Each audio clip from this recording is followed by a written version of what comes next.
Perfect. Okay. Yay. Hey, Christine. Hi. Framing looks Yeah. nice. And we're all sort of matching, which is what we want, with a little bit of headspace, but not too much on the top. Christine, can Yay. you just talk a little bit? I don't know, say some stuff. What did you have Sure. for Can you hear breakfast? me? Oh, well, what did I have for breakfast? I can't even remember. Wow. Well, that's okay. That'll do. I just wanted to hear you talk.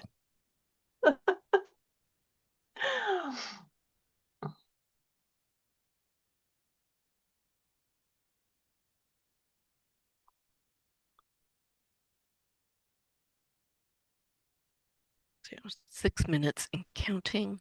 If you need to get a coffee or I got something to drink. So, Laura, you don't really need any of these like notifications or anything like that, eh? You Are think? you in at McMaster, Christine? Sorry, what do you mean the notifications? Like where it'll look like this. You'll be spotlit, and then up top there is like we're on time, or this is we got to wrap it up because you're having a No, I've conversation, been okay without it. Yeah, that's Yeah, fine. I've been okay without it for a year. We're all good. We're all No, good. No, I when there's a definitely, bunch of panel, like when they're giving presentations, we use that, but this is more of a conversation. So, yeah, Mhm. definitely conversational. And yes,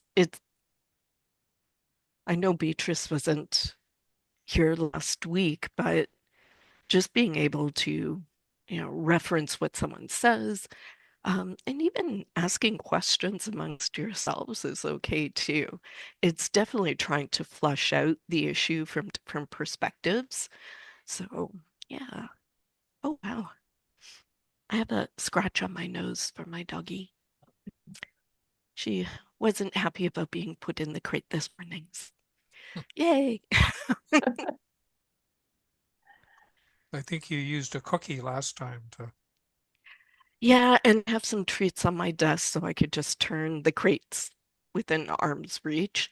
Mhm. Um, she's being crated quite a bit this morning. I had nursing and homemaker and now the webinar, so she's not happy with me at all. She's like, I want to be free. My kids are chomping at the bit to get a dog. And so we talked about probably when I'm done school in another couple of years will be good timing. So they're very fixated on that. So now we're listening keenly to dog owners. Getting a puppy is a lot of work. Yeah. I, I I Yeah. always say like my daughter wanted a dog for years and years. We ended up fostering because Mhm. half the family said absolutely no, and the other half said okay. But it's a lot of work, and two of my sisters have got dogs because of pressure from their kids, and I was not recommending it, and it's not easy. Like you really, they promise, oh, I'll take care of it, I'll do everything, and of course they don't, right? So it's you're gonna do the work. Yes, I'm under no Yeah. dissolution that they will do the work. Yeah. Yeah. That's pretty much what happens, right? Yeah. It's just me in the Yeah. house. That's So right. Hmm. Is that I'm Yeah. just it can be I I don't exhausting. know if is that better, Craig? just a touch do I Okay. have more. enough light? That's the highest it can go. Yeah, It's it's kind of Uh, quite bright in there. It's good, it's and a bright. little I bit was just back. thinking Sorry, it's kind of Christine. a little bit like A okay, little I bit up. can Yeah, you it's just want a little bit of space above your head. Yeah, that'll do. okay, is that how's that? Sure. So I'm just double checking with Craig and Tom that the 18th of November is when we'll uh, do the living wage one next month. Tom? That's the date we have down. So it's a week after the new living wage rates will be released. And So we're we're just not trying doing to our line up. third week. Hmm? Yeah, We're not isn't doing the the 18th? third week. Yeah, yeah, isn't the 18th the third? Yeah, Yeah. that's what I mean. You just said after the release, but I don't know when the release is. So No, November 10th, but we'll it's just Yeah, it's the week before. Okay. So Right. 1 I have minute it in my remaining. announcements, and I also have the city's conference on the 29th. So I'm all set. And Jody's logging in, correct? you know what? She's going to be on, but I didn't actually talk to her about saying something at the end. Okay, So just text me if she's going to yeah, come on. I'll text her and just ask. Great. 30 seconds ish. Sorry, Tom. It's not like I don't like seeing you. I just killed your video so it doesn't show up in the recording.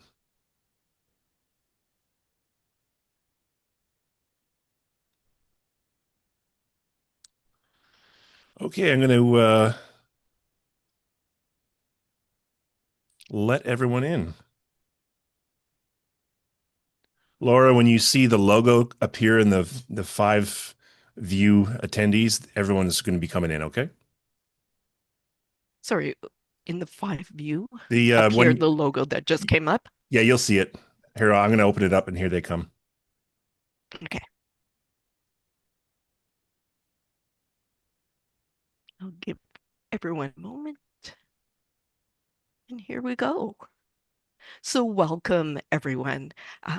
We have a jam-packed agenda here today, but welcome. I'm coming to you today from the community of the traditional territories of the Erie, Neutral, Huron-Wendat, Haudenosaunee, and Mississaugas on the land covered by the Dish with One Spoon Wampum Belt Covenant and by the Between the Lakes Treaty number 3 of 1792.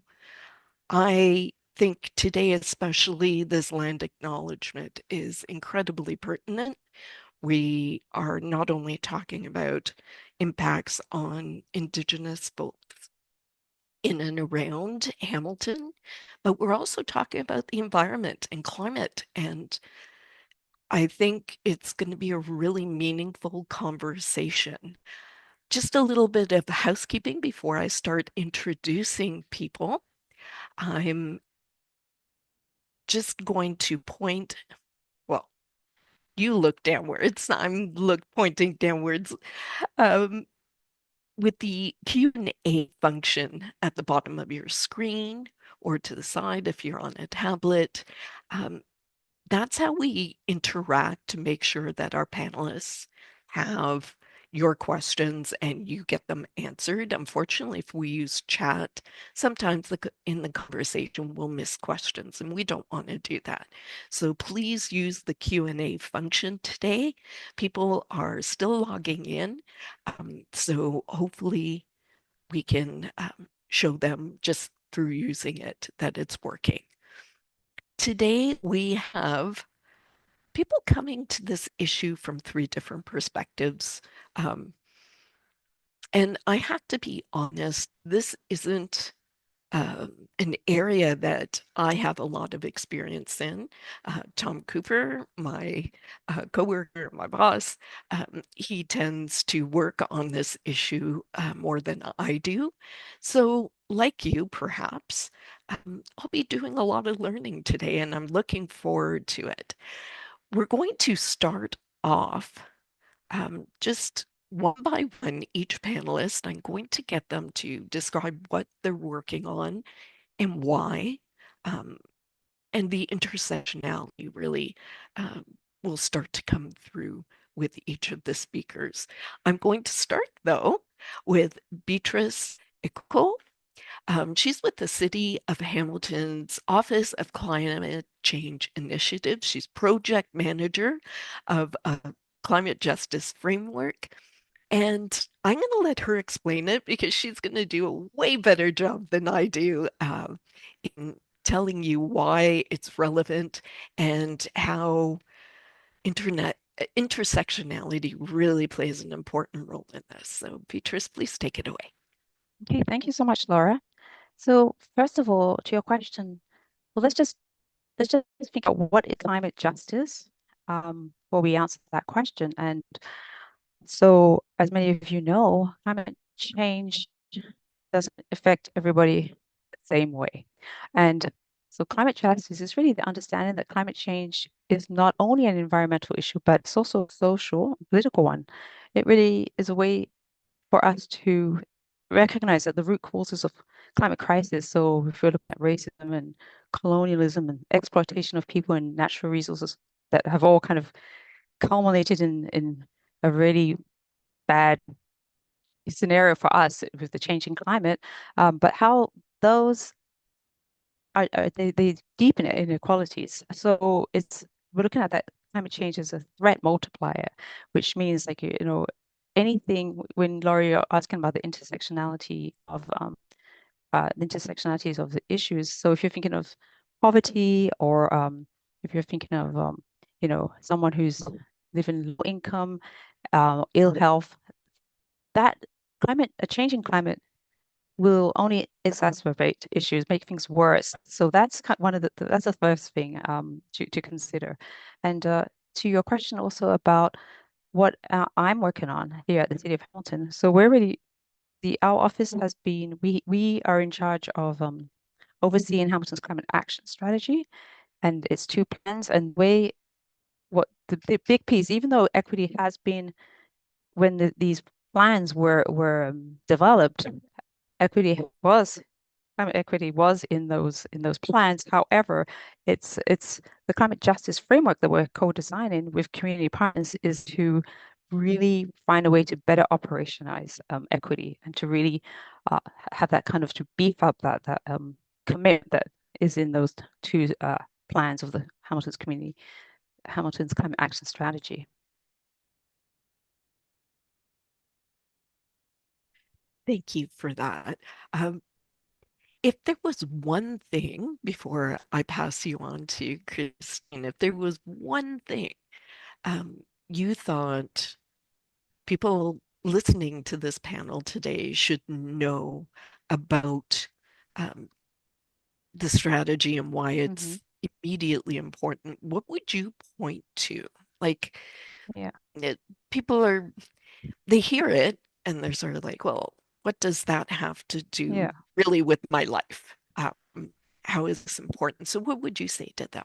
Well, I would say that climate change, again, it is a multiple like a threat. It's a threat that just is ever increasing. So you'll find people who are experiencing with right now lived experience it shows that people who say, for instance, I've heard, and you'll hear more when we get into the conversation, but I'm hearing more and more of the impacts of climate on the most vulnerable populations. So what we call frontline communities, because they're at the forefront and they're more vulnerable to the risks, increase in risks, and also they have the least capacity to bounce back and to adapt to this changing climate. So that's where the real concern happens, right? So if you're, say you're unhoused or you're living in an apartment where you don't have cooling, this it just makes things worse for your health. So we've got that, and more, we're hearing that climate change is a social determinant of health as well, that as an example. But physical danger, and there's so many different aspects, food insecurity. So a changing climate really does impact people in it, not in the same way. Disproportionately vulnerable people will be and continue to be, as we already seen, not to mention, the effects of like if you're thinking globally as well, we're thinking of migration, and there's a lot of issues involved in what we're facing with a changing climate. And to really, I think it is the responsibility of local governments who are closest to the people, to the communities. It's all level of governments, but for us here at the municipality, we have that opportunity to hear what's going on on the ground and to also begin to include those who are most impacted in climate solutions, so that those are the benefits and burdens of climate change are equitably like distributed. So we're not just kind of coming up with solutions that actually don't benefit those most vulnerable to climate change, those frontline communities. So that helps. It does, because you just gave me the perfect segue to our next panelist. I'm going to bring up Christine Heidebrecht. Did I pronounce that right, Christine? Heidebrecht, yes. And Christine's been working at McMaster University, the McMaster School of Earth, Environment, and Society. Um, and she's doing a community co-design of heat risk resource. And as Beatrice just mentioned, heat risk is huge in this city. And I don't think we understand the scope of that, how far reaching it is. So, do you want to explain to us basically what you're doing and any data you've come across so far? Absolutely. Thanks so much, Laura. Yeah, so I became interested in heat a few years ago. I've been interested in climate justice for some time and really narrowed in on heat as one of the areas that Hamilton is really impacted by. So we're fortunate in this geographic area that there are some things that we're not as impacted by, but heat is certainly one of them. And I'm very aware that when we talk about heat, we're often talking about things very numerically. We're talking about temperature, we're talking about humidity, statistics, and those do not get at the heart of the impact that heat has on individuals.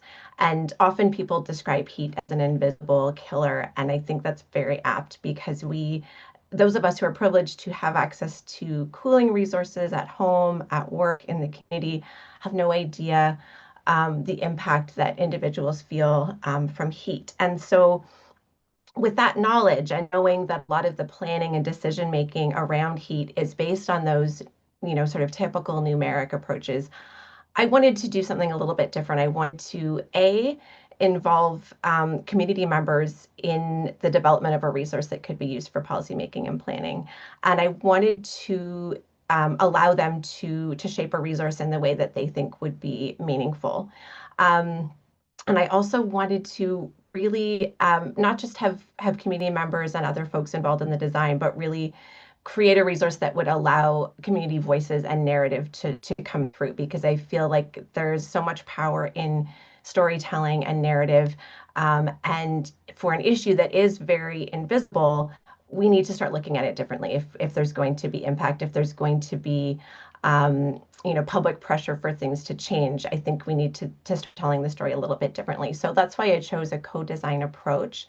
I'm in the early stages of my research, so I've been conducting over the summer, conducting workshops with community members who are at greater risk of either being exposed to and or harmed from extreme heat. So that includes folks living with lower incomes, folks who rent rather than own their homes and therefore have less control over the temperature in their living environments, folks living with disabilities, older adults, people who are unhoused or precariously housed, and those living with health conditions that are exacerbated by the heat.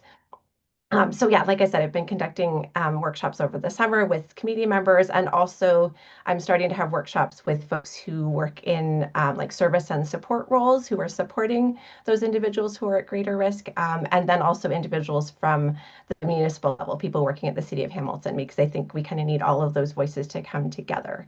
And the co-design approach means that I'm not just stopping at these workshops. I'm going to have conversations in the future as I start to draft different versions of this resource to go back to folks to say, this came out of the conversations I had with you. What do you think? Is this kind of what you were envisioning? What do you like? What do you not like? So yeah, I'm at the early stages, but I have noticed a few things already. One of them is certainly, and this was not new going into it, but it was certainly illuminated in the work that I've done, is really the power relationships between tenants and landlords, and just the precarity of folks to control their own temperatures. There are so many situations where individuals are being asked to pay more money in the summer if they're running air conditioning, whether or not they already pay for their own energy bills. Folks where landlords are saying, you can't install air conditioning because XYZ reasons related to the building, or really, really long delays in getting air conditioning repaired.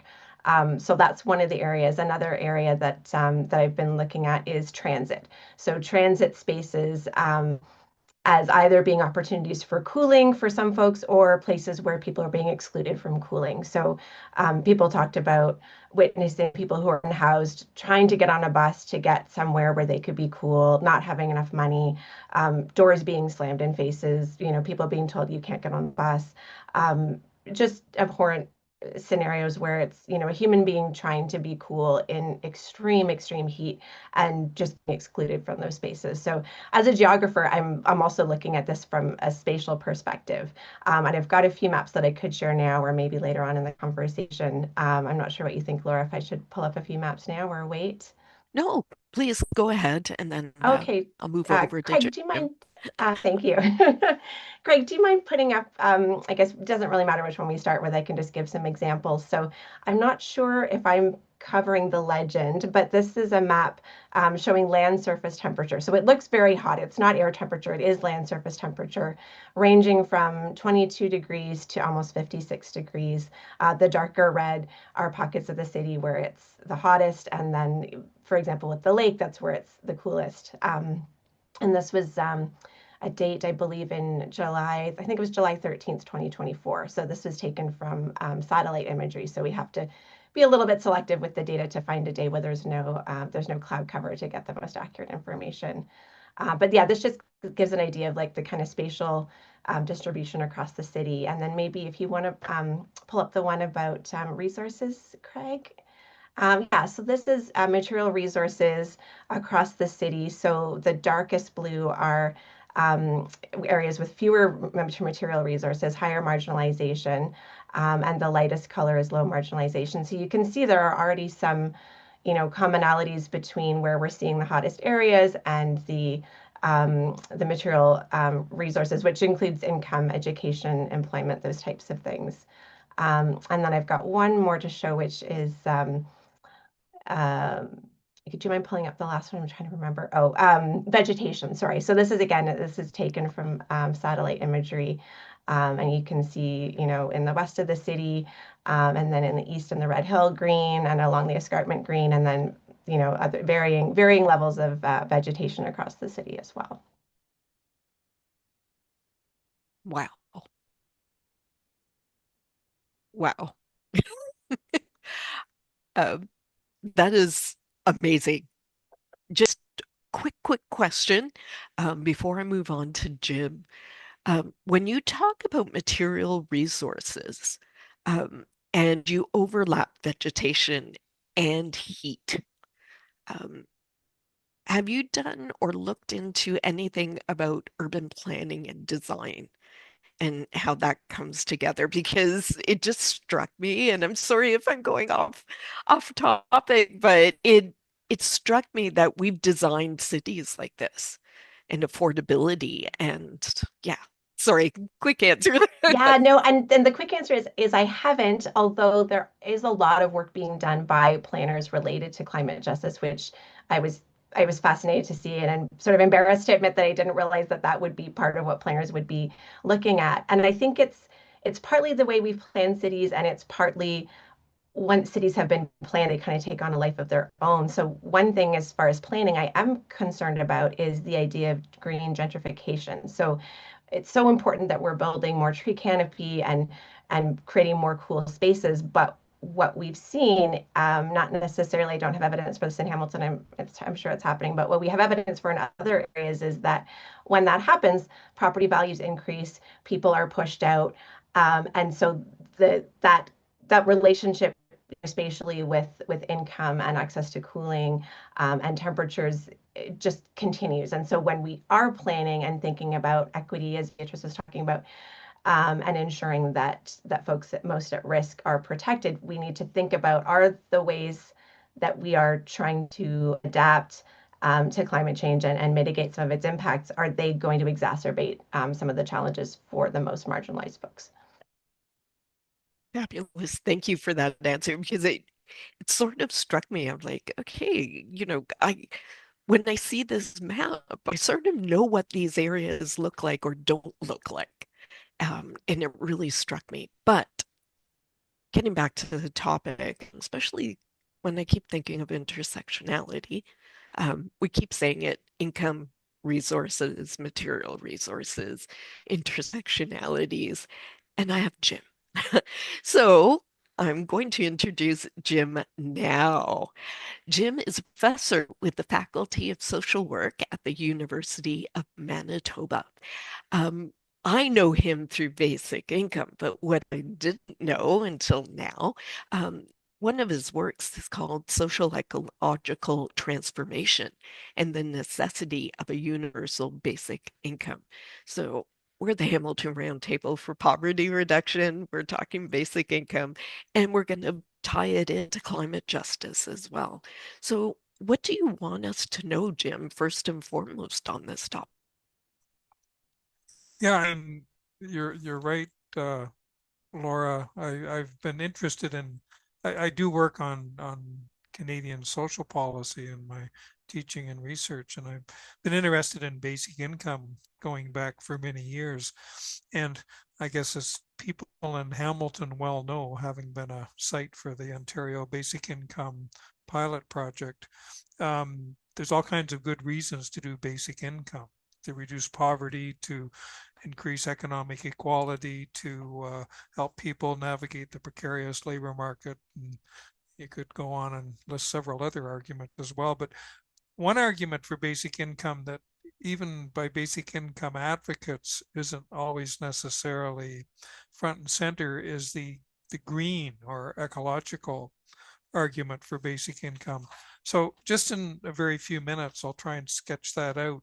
And I'm going to keep this as brief as possible because I really want to engage. And I'm kind of giving a little bit of a general overview here, and it'd be really interesting as we proceed with the conversation to make connections between this broad quasi-theoretical stuff and Christine's work on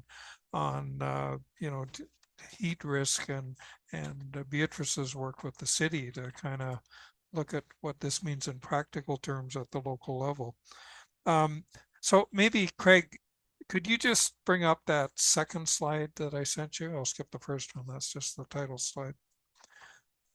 This is just to keep me on track. I think what you see here, the dual challenges we face of economic and social injustice, and secondly, the environmental emergency. I don't think that's news to anybody here. I guess what I try to think as much as I can are the connections between these two huge challenges we face in our current context. That in fact, the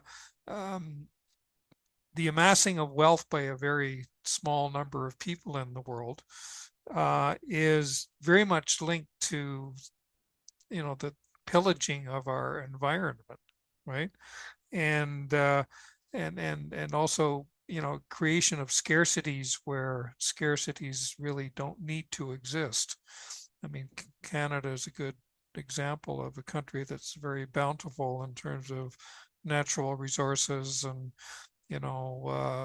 the population with lots of social capital and so on. But so if we distributed resources in an equitable kind of way, then we could address both poverty and the ecological emergency. And maybe I'll skip over to the third slide, Craig. So, and just once again, in very general terms, I think to address these two problems, we need to be thinking about just a whole different model or paradigm for our economy, and in which we end exploitation, including those groups that have been historically more exploited than others, equity-seeking groups.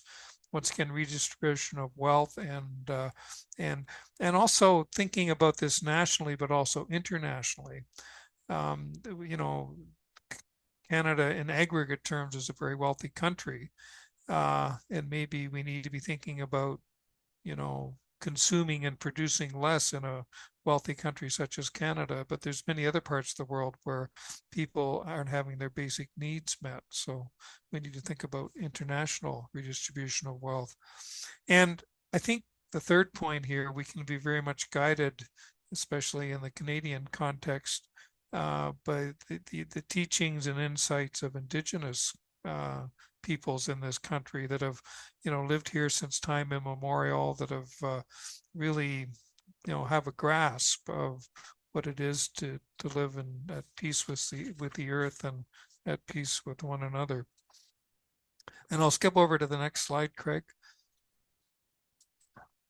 This is one way to look at it that I found very helpful in my own research and teaching on social policy.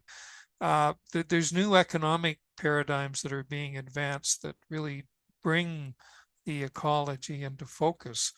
And this is the idea of donut economics that's been developed by a British economist by the name of Kate Raworth, where she talks about thinking about the economy, what we produce, what we consume, what we, the steps we take to meet our basic material needs, focused on that green donut. But where we're at right now is the second part of the slide where, the outer ring has to do with exceeding limits. Once again, especially in wealthy countries such as Canada, where, we produce too much, we, pollute the environment, we, deplete species and natural habitat. So that's the outer ring. There's this inner ring where we fall short in meeting people's basic needs for housing or income or education or health. So Raworth wants the idea here is to stay on the donut, to stay in the green space in the middle and avoid shortfalls where people's needs aren't met, but also avoid overshoots or excessive economic activity that strains our environment. So I'll just skip to the next slide, Craig. Okay, once again, I'm just going to go really quick here. I think there's a whole set of policies we need to be thinking about to address the crisis of social injustice and the crisis of the ecological emergency. Universal basic income is one of them, but we also need to be thinking about many other aspects of social policy: housing, food security, healthcare that incorporates public health, and how we, I guess, create the next generation, future generations of ecologically informed citizens through our primary, secondary, and post-secondary educational systems. And I'll skip to the next slide, Craig. So those are the social policy responses on the previous slide. I think we also have to be thinking about broader public policy, including energy and transportation and jobs. Once again, I think, people have an intuitive understanding of this. I'm probably not telling you something you don't already know, but I think the challenge here is, in politics, in trying to get political programs adopted and, political progress achieved in 5-year election cycles and in, the cut and thrust of political debate in our municipal councils or our legislatures or parliaments, we tend to have just a very simple, single-minded focus. If you're in a federal election campaign, if you get more than 1 or 2 issues talked about in any depth, that's a real achievement. So politically, this is very difficult, but we have to look for political leaders and political activists who are willing to think about sets of policies or overall perspectives to help us move forward on both addressing the climate emergency and also achieving a modicum of social justice in this country of Canada, where we have so much poverty and so much economic inequality. Okay, I'm going to leave that there and look forward to conversation with everybody else, but thanks for the opportunity to participate. No, that's fantastic. I'm going to feel my way through a question here that sort of percolated as you were speaking and going through the slides. Now, I think with climate, we sort of understand the relationship with food and farming and, price increases and, needing to transport from further away because of desert conditions in places where we used to farm in North America that just aren't seeing the same water table levels, etc. But what got me from what you were saying is the employment aspect. So we have our leaders talking about AI, and we just have to get the labor market set to do this, and everyone's going to be employed in this. And of course, basic income people know that's not necessarily true. But when it comes to climate, recently, and I don't know if you have anything to add to this, but there was talk about out in California, the server farms in different areas of the US, not sure about Canada, server farms that are taking more resources, are creating heat sinks, are like just environmentally really bad. Um, is there anything in terms of policy you would talk to the Canadian government, not just about the job quality, but the direction um, of the type of jobs we want in the labor market? No, that's a very good question, Laura. Very complex question. But I mean, the labor market is obviously undergoing very fundamental changes. I mean, AI is arriving and displacing some people, and we've had other, waves of automation and roboticization and so on. AI is not the first threat to many decent jobs. I think sometimes maybe even basic incomes advocates overplay, there's not going to be any work. AI is going to eliminate all paid employment.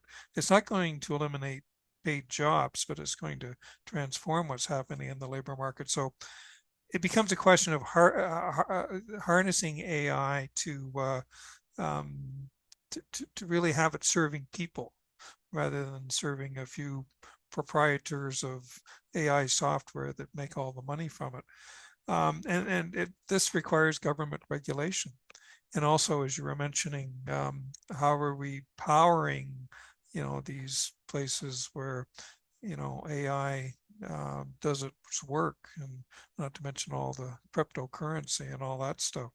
So once again, it comes back, and certainly Christina and Beatrice were talking about this, the equity questions that working people, and especially equity seeking groups within the working class, their interests need to be front and center as we move ahead with all this stuff.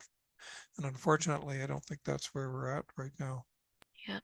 Thank you for that. I know I put you on the spot. We did not talk about this beforehand, so I totally get that. That was a really expansive question.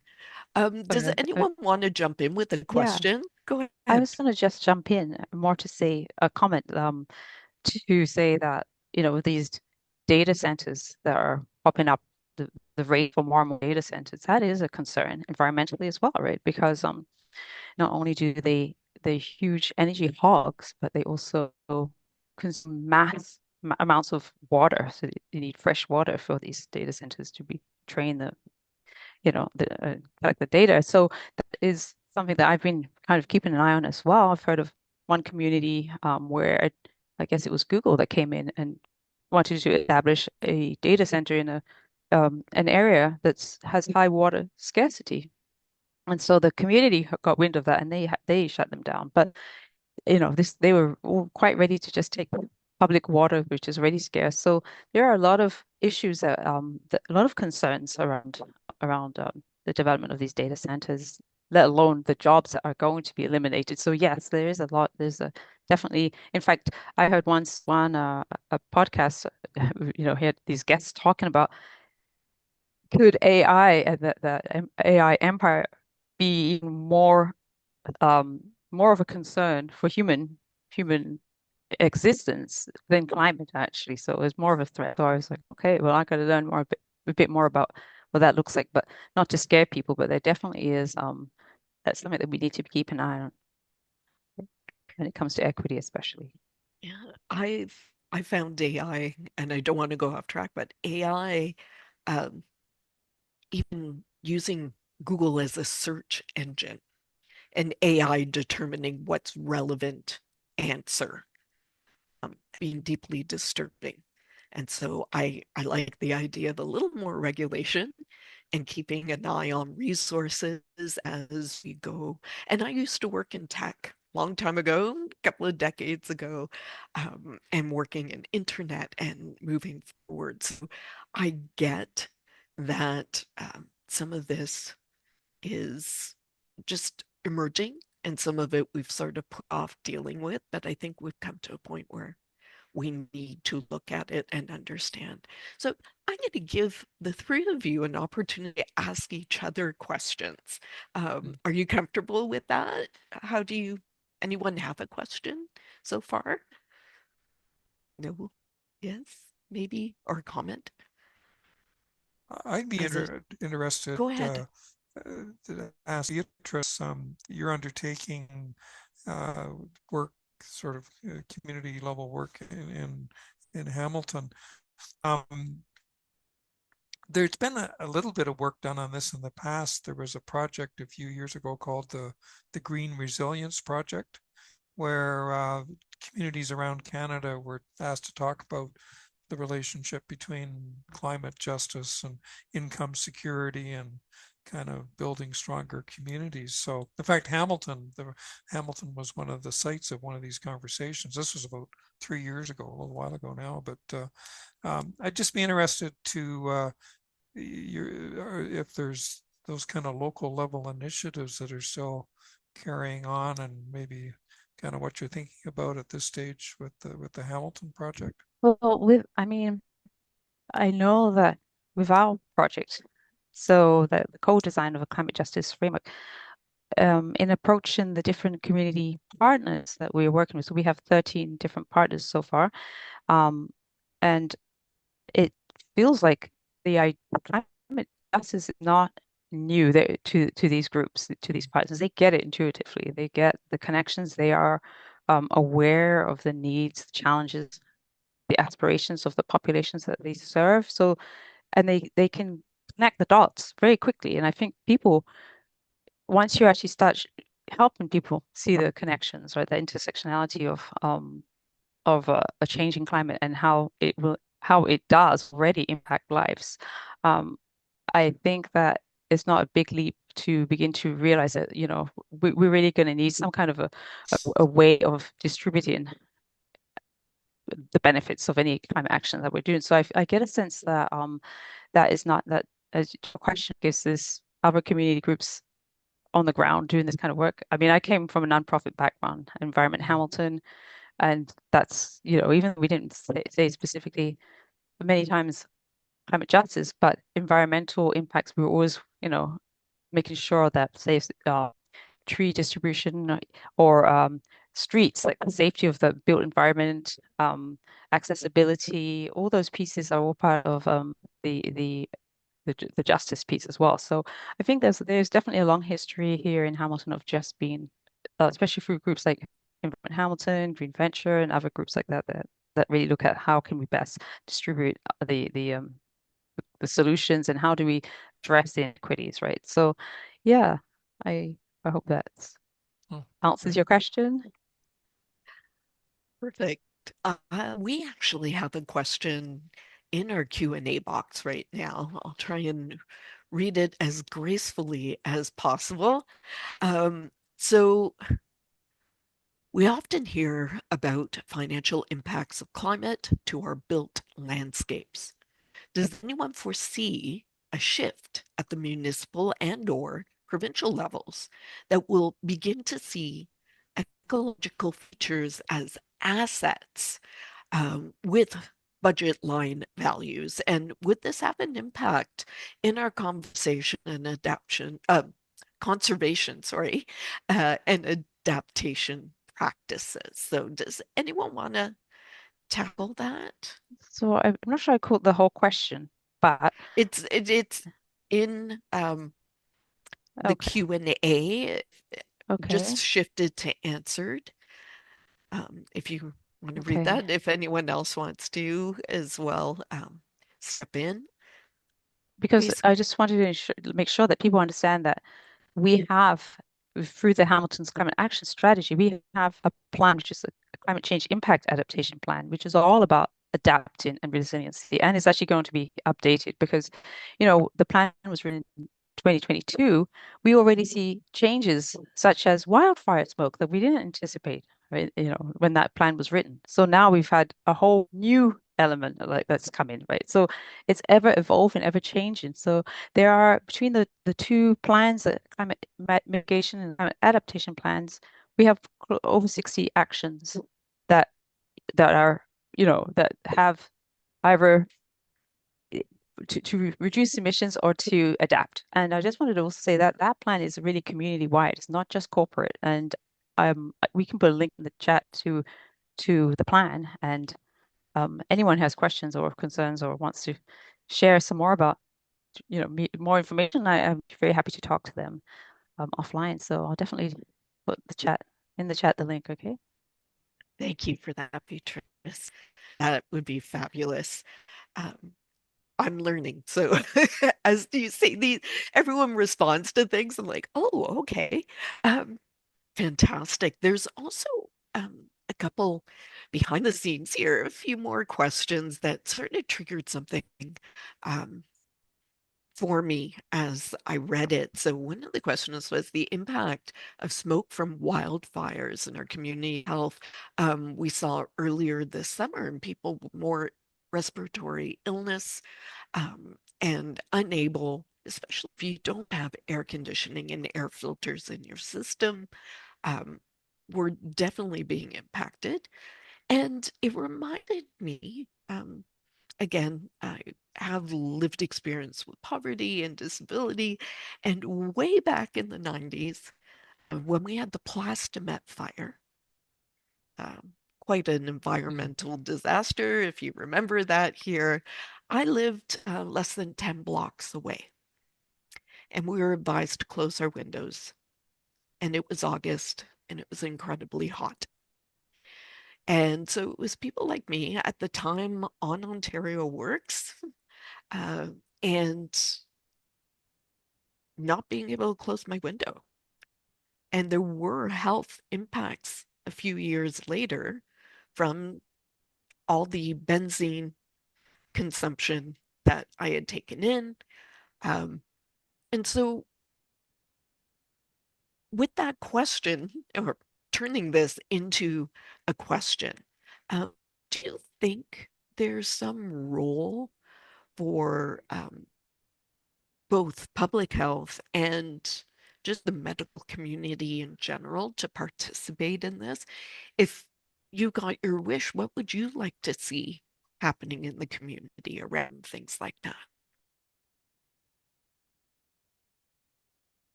Anyone could jump in. I know we put you on the spot there because that's a tough question and none of you are medical experts. But what Yeah, policy would you like I mean, implemented for that?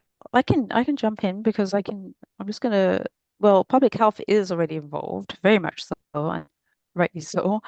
Here, our public health epidemiologists, can never say the word right, but they are tracking emergency room visits and that correspond with extreme heat days, and working with paramedics as well to track heat-related calls. And this is in 2023 there was a community heat response strategy working group, and then a community heat response strategy that really looks at how can we tackle the the the uh, the problem, right? And how do we? So there's many different parts to this. It could be, for instance, not only the extreme heat working group, and I think Tom Cooper, you're part of that as well, really to provide that input on what on the ground are we seeing and how can we respond, right? So, and the city has been changing some of the policies, like there's a maximum heat bylaw, which I know that's a big topic of concern, and recently it was brought to the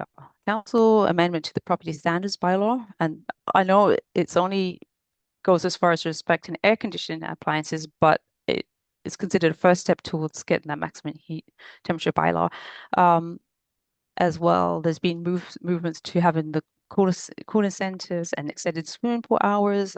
There's been free bus tickets for people to get to cooling centers. Again, these are small steps, but they are important to keep that momentum going. Cool kit distribution to different groups that need that serve frontline communities. So there are a number of initiatives, and you can find a lot of those actions in the Hamilton's Climate Action Strategy, the adaptation plan. And it's an evolving problem that needs everybody on board to solve. So that's just a bit of background of what's happening here at the city. I was really intrigued with Christine's maps, where Mhm. sort of showing how they get Yeah. distributed across the community, the sorts of things Beatrice was talking about. Mhm. I wanted to jump in because I think I'm glad that the issue of the wildfire smoke was raised, because it does, like you were saying, Laura, when the guidance is closure windows, that has no consideration or recognition for the fact that those folks who don't have air conditioning are going to be sweltering inside those homes. And so what's the lesser of the two evils? Is it the heat, or is it inhaling the smoke and all of the toxins therein? And what you asked, Laura, what my wish would be, and I think we can talk about cooling centers, we can talk about increased access to green spaces, but at this point, as the planet is continuing to warm, and as there are very few efforts to sort of backtrack what we've been doing, my wish is that everyone has air conditioning. And I think we can't, and I know there are folks who will say, oh, well, air conditioning takes energy and that's exacerbating the challenge. But someone I've been speaking to feels very strongly, and I agree, and her words always echo in my head, that we're no longer at the point where we can say those who don't have air conditioning, just for the sake of the planet, we can't increase. Like the folks who don't have access to cooling now are the most marginalized, and we're just further exacerbating the challenges Yeah. for those folks. And so I'm interested to see if there's a relationship with universal basic income to access to cooling. And I mean, we can also talk about with more resources spent, then the cooling can become more efficient with heat pumps and those sorts of things. But the bottom line is everyone needs to have access to air conditioning in their Right. home. Heat is, Yeah. at this point now, thermal comfort is a human right. Otherwise, we're just going to see more and more Mhm. death and illness. And so I'm interested, like I said, the link Mhm. between universal basic income and access to cooling, and people being able to, across the board have access. And Christine, when you mentioned two of the issues you're tracking are sort of landlord-tenant relations, the landlord's making me pay for the air conditioning and I need to survive in this place. Or you mentioned transit too, just getting to cooling centers, or just being on a bus that's air conditioned on a scorching hot day, right?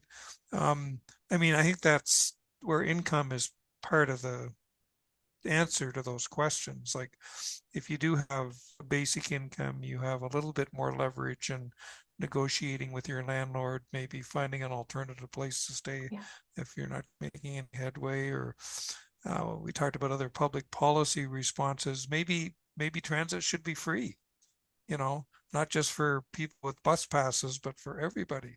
And this will get people out of cars, but it will also get people to where they need to be, in green space in the city that showed on your map there, or to cooling centers, or wherever. But so it's kind of a real policy, multi-pronged policy response we need to be thinking of. I just want to raise one other thing, and it goes sort of on policy, but when you talked about the landlords, and I know I mentioned it as well, and that's certainly, the housing crisis certainly intersects with the heat crisis and other issues of climate change.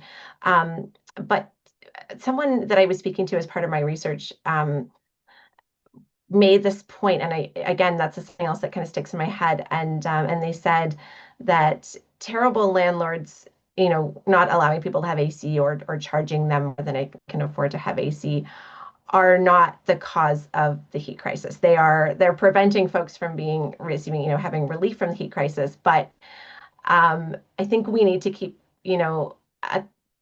top of mind is the systems and the structure and the corporations, earlier speaking about colonialism, capitalism, that the structures, it's we need to keep in mind the the basic foundation root causes of climate change and of global warming. I think that's maybe another education piece as well when people are thinking about justice, helping people to kind of recognize and keep in mind what those forces are. And they are, very difficult to change. That's why they are so prevalent and wreak such havoc. But yeah, just something I've been trying to remind myself to think about too, as I think about sort of the lower level impacts, needing to think about the bigger sort of structural and systemic root causes. Thank you. And honestly, you've just um, sort of sparked the next part of this, speaking to people. I mean, I think through all of this is introducing people impacted by this to the co-design process, bringing people in, and part of solutions. Um, because if it doesn't work for them, they're not solutions. So, with that said, I'd like to introduce Jody D. She's stepped on. We're going to have Jody. Well, we're lucky to have Jody with us at the roundtable. And can you tell us a bit about how we're going to be part of this? Hi, everybody. This has been like great discussion, actually. I've really enjoyed it. So thank you to the panelists for all of your input today. It's been great. The Hamilton Roundtable is working on a climate engagement within the city of Hamilton. And we're looking to have events where we will have discussions with our community about their thoughts and their feelings on what they need in our community for climate change. So if anybody is interested in joining or has a community connection that would like to join, please email me. I will put my email in the chat box and we will definitely, we'd love to set it up. Yay! Jody, I know I'm gonna bug you with the question. Um, with your experience, because I know, like me, you're definitely what people would call activist. Um, what do you feel the importance of engaging residents in general, and especially people from equity-seeking backgrounds, um, as part of the process? What are your thoughts on that? Why is it important? There are so many things around climate justice that people don't understand. Like we're talking, okay, that's great. We gave someone an air conditioner. Awesome. They can't pay the hydro bill. So are we setting them apart for failure by giving them the opportunity to have an air conditioner in their home, especially people who have medical needs for it, but then not the ability to pay that bill when it comes in? I think there's so many things that are missed when we're looking at it from the outside, not from the inside out. And I think it's a great opportunity to engage with the public right now and ask, what do you need? Not making assumptions about what is needed. Amen. Not to be religious, but it's just, yes. Yeah. Um, Can I just jump in here? Because please. our office is we're the ones who are partnering with these community partners to do this co-design for this climate justice framework and really get the understanding of the very specific, diverse, unique communities and how we can be better at coming up with solutions together, right, that actually fit the needs of the diverse populations. And, some of the partners have already begun their engagement activities, and I've been kind of attending some where we're wanted, because there is also the issue of not creating a space that maybe is not conducive, like that the issue of trust is a big piece. So therefore, while we would love to be more collaborative in some cases, maybe a group might not want us to be there in that presence. But I thought I wanted to just share some of the things I've been hearing from some of the sessions, whether it's, webinars or focus groups or pop-ups, whatever these different partners are doing for their engagement activities to kind of come to ask the questions that we're seeking answered. Some of the things I've heard are, for instance, that one group for Black people, where they were discussing climate justice, of course, as part of this engagement. And one Black youth shared that the heat in his family's apartment was so severe that he wasn't able to study for exams. So you can see how you get further disadvantaged, right? Another person with disabilities shared that climate change is a site of further disablement. So the woman with a prosthetic leg who has to deal with the discomfort of sweat, pulling in it, a senior who told me that her building lost power and the elevator didn't work, so she was stuck in her 9th floor apartment for the day. Or, another man who told me that he had to leave the apartment when it gets too hot because his roommate's mental health is impacted and he gets driven to violence. Again, another family whose basement flooded and now they have mold, an Indigenous family that can't access the park in Binbrook because there's no transportation connection. And then not to mention that the ongoing issues of like kids of color that I understood face racism at parks, open spaces, and then are then hanging out at the mall because there's nowhere else to go to cool or no money. Or seniors who spend the day in the food court to spend electricity bills. So, I'm learning so from lived experiences, we really understand what the issues are and understand from the people who experience it what the solutions should be.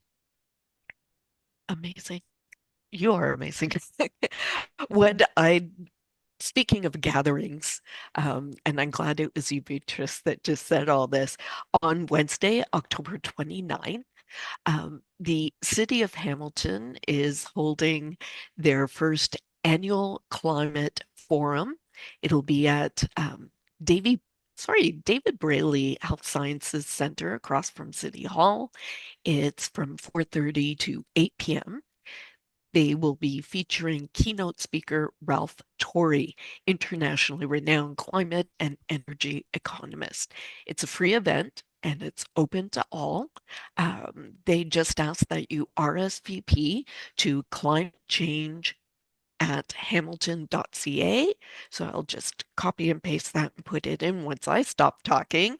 I just want to say thank you to everyone. We are getting to the end of our time together, and there's a lot for me to say.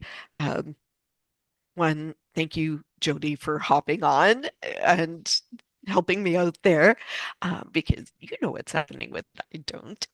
And also our guests. I mean, I've been doing this almost a full year now. And this one, I really sat down and said, okay, I'm going to be like anyone else that just comes into the webinar and wants to learn. And you've given me so much food for thought. And I'm pretty sure with each of you, this will not be the last time we'll be talking together on this issue and others.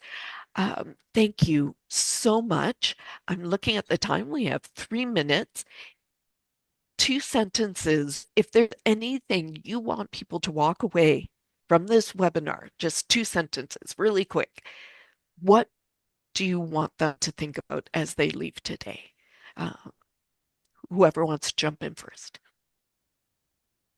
Anyone? No. I'll just very quickly.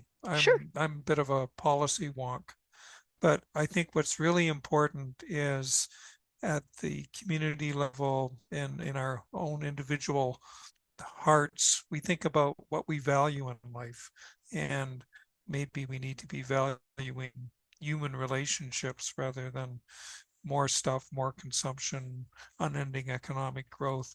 and just finding ways to live together that where we share the wealth of with one another. Thanks. And building off Social comments.